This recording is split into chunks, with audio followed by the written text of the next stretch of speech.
Guhera uyu munsi rero nifuza ko buri muntu wese ankunda n'uwunkurikirana yotangura kutwizera agakoresha isabuni yacu cyane ko zimota neza kandi ntabwo zonona ku mubiri. Hari amasabuni amwe usanga umuntu akoresha ugasanga iyo wayikoresheje yakumyoye cyangwa igatuma impuzu yawe yeruruka, ariko amasabuni yacu ni meza arizewe. Abantu bose bankurikirana n'abakunzi banje barabizi neza ko gusa neza nico kintu ca mbere umuntu akwiye kwamakora mu gitondo iyo akivyuka ahejeje gusenga.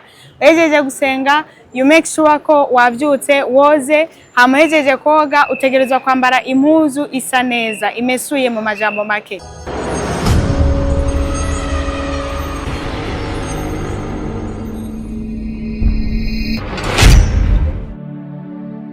Hama deje gusinyanya amasezerano na Leko Company. Uhereye no munsi akaba ari jewe nzoba njeje kuza ndashikana ibidandazwa byabo kure mu buryo byo kwamamaza. Nukuvuga ngo njeje kwamamaza ibikorwa byabo, aho muzoza murabona amasabuni yo kwisiga, amasabuni yo kumesura, amashampo yo koga mu mutwe. Ibyo byose nivyo tuzoza turabashikiriza haba mu gisagara ca Bujumbura, haba ruguru ndetse no hanze y'igihugu. Ku bantu bose bazoba babyifuza ibidandazwa turashobora kubibashikiriza nta kibazo. Abantu bose bankurikirana n'abakunzi banje barabizi neza ko gusa neza nico kintu ca mbere umuntu akwiye kwamakora mu gitondo iyo akivyuka ahejeje gusenga. Ahejeje gusenga you make sure ko wavyutse woze, hama ahejeje koga utegerezwa kwambara impuzu isa neza imesuye mu majambo make. Guhera uyu munsi rero nifuza ko buri muntu wese ankunda n'uwunkurikirana yotangura kutwizera agakoresha isabuni yacu cyane ko zimota neza kandi ntabwo zonona ku mubiri. Hari amasabuni amwe usanga umuntu akoresha ugasanga iyo wayikoresheje yakumyoye cyangwa igatuma impuzu yawe yeruruka, ariko amasabuni yacu ni meza arizewe. Nibaze batugerageze bazotubera igishinga nayo ko dukora ibintu byiza cyane. Nta mwana w'umuntu n'umwe yo kwiyumvira ko atari Imana yakwiyumviriye. Nibaza ko ni Imana yangiriye icizere, hama ico cizere igishira muri rino shira hamwe barabona ko dukwiriye gukorana, kandi ndizera neza ko kuva Imana yemeye ko ari jewe nkorana nabo izotuma ndanabakorera ibirenze ivyo bari banyifuza ko nishira hamwe ryabo ndarishikane kure kurenza uko bo bari bavyitega. Adiko ntabikoresheje na jewe ndizera ko Imana izoshoboza. Abantu benshi barakunda kuvuga ngo nta muntu n'umwe yivuga nabi. Reka muntize umwanya kumbure muzobona ko hari itandukaniro rya jewe nabo benshi muri ko muravuga, cyane atari jewe ndabivuze, ahubwo ishirahamwe tuzoba turiko turakorana nibo bazogushingira intahe niba koko hari itandukaniro hagati yanje nabo bandi bantu. Ndi umwana w'umukobwa akunda gukora, n'ijambo ry'Imana riravuga ngo udakora ntakajye. Abandi barira akazi, jewe ndose akazi ntivyo mbangamira. Aho kugira ngo nivuze ubukene nzokwivuza uburuhe, nzopfuma ndara ntasinziriye, ariko ntume buri gikorwa cyose njeje gukora ndagikore neza kandi gitera imbere. Murakoze.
Ku mazina yanje nitwa Niyonzima Romain Enrique, nkaba ndi umuyobozi mukuru muri mwishirahamwe Risoa Company.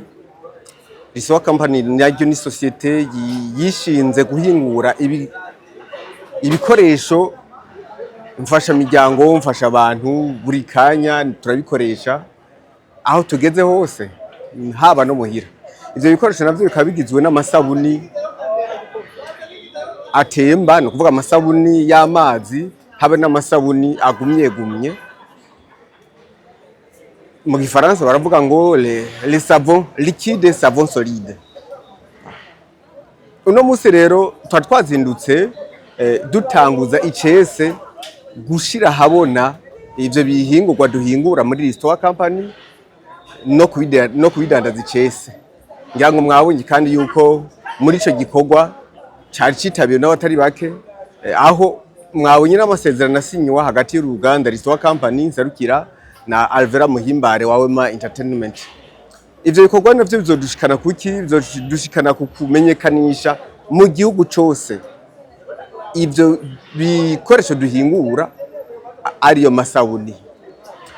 Ayo masabuni yacu agizwe n'amasabuni adukoresha mu kumesa, mu koza no gutunganya ahantu tuba n'ibikoresho dusanzwe dufite mu mazu yacu, ariko hariho iyindi sabune liquide ikoreshwa mu koza ivyombo, ibirahuri, amasahani, ivyo vyombo nyene dukoresha mu bijanye no gufungura canke mu bijanye n'ibinyobwa. Hariho amasabune kandi toga, hariho ayo dukaraba. Ivyo vyose ngira ngo vyagaragaye mwabibonye. Twipfuza iki restaurant company ifise intumbero zikomeye cyane kwegereza ivyo bikoresho vy'isuku n'ubwiza abene igihugu bose. Dutangura twisukura mu gitondo kugira ngo tuje ku mirimo yacu ya misi yose. Dukoresheje rero amasabuni ya restaurant company tuzosa neza kandi isuku ryacu rigende neza. Ico ni ikintu ca mbere. Ikindi ca kabiri, twipfuza guterera mu iterambere ry'igihugu, aho twipfuza ko tugabanya ubushomeri. Yego ntitwobuheza kuko n'uruganda rumwe, mugabo zibaye nyinshi zoteba zikabugabanya ku rugero rushimishije. Rero twipfuza ko tuzogabanya ubushomeri mu bijanye no gutanga akazi kugwaruka.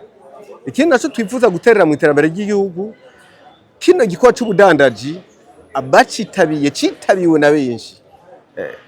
Produit zikayimera neza, abantu bakazikoresha gose, bizotuma akanoti kaboneka. Akanoti nako kabonetse ca dutanga amakori. Amakori nayo tuyatanze, ibikorwa vya leta bica bitangura gukorwa neza. Nivyo twipfuza. Mu Burundi biracakenewe yuko hashirwaho amahinguriro menshi kugira ngo imbona kazoza y'igihugu ishikirwe. Abanyamitahe rero twobatera kamo kuja hamwe n'abahinga mu bijanye n'ivyokorwa n'ivyabene gihugu Burundi bakeneye, kugira ngo akenshi ntibazoze baraja kubikura hanze ngo baze kubidandaza mu Burundi, ahubwo twebwe nyene aba twebwe tuvyihingurira, baza niyo mitahe tuhingure, harondego mbere n'abahinga mpuzamakungu ariko baze guhingurira mu Burundi ivyo bikoresho vyankenerwa abarundi dukenera buri munsi. Ivyo bizotuma rero ya madovize yama ariko arabura acaboneka, kubera yuko hakuzana ibintu mva makungu, twebwe nitwe tuzoba dushora ibintu mu makungu.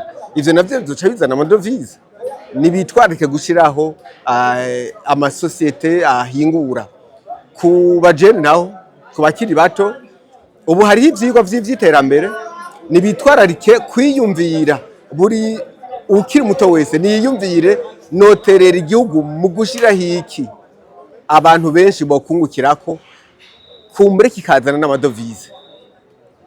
Ico kibazo ukiri muto wese agiye aracibaza, noterera iki mu iterambere ry'igihugu, mu gushiraho iki gishasha.